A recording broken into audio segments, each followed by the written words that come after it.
ప్రభు అయిన యేసుక్రీస్తు నామములో ప్రియమైన దేవుని బిడ్డలకు వందనాలు. కీర్తనలు 104 కృతజ్ఞతార్పణలు చెల్లించుచు ఆయన గుమ్మములలో ప్రవేశించుడి, ఆయనను స్తుతించుడి, ఆయన నామమును ఘనపరచుడి అంటున్నాడు. ఇది 5 వచనాలున్న చిన్న కీర్తన. అంతేకాదు శక్తివంతమైనది కూడా. దేవుని బిడ్డలను కృతజ్ఞతాస్థుతులకు, స్తుతి గీతాలకు, ఉత్సాహ గానముతో దేవునిని సేవించుటకు పిలుపునిస్తున్నాడు.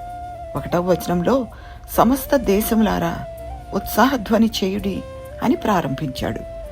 ఈ కీర్తన ముఖ్యాంశము ఆనందకరమైన కృతజ్ఞతార్పణ, స్తుతి.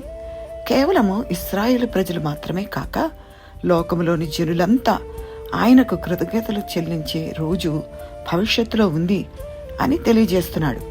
ఆఖరి వచనంలో యెహోవా దయాళుడు, ఆయన కృప నిత్యముండును, ఆయన సత్యము తరతరములుండును అని ముగించాడు.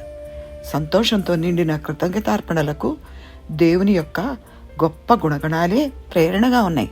ఏకైక నిజ దేవుడు మంచివాడు, కృపామయుడు, విశ్వసనీయుడు, ఎన్నటెన్నటికీ మారనివాడు అని తెలియజేస్తూ ముగించాడు. ఈ విధంగా ఈ వాక్యములను బట్టి మనము దేవునికి కృతజ్ఞతార్పణలు చెల్లించుటకు ప్రోత్సహించబడుదుముగాక. దేవునికి స్తోత్రం. అందరికీ వందనాలు.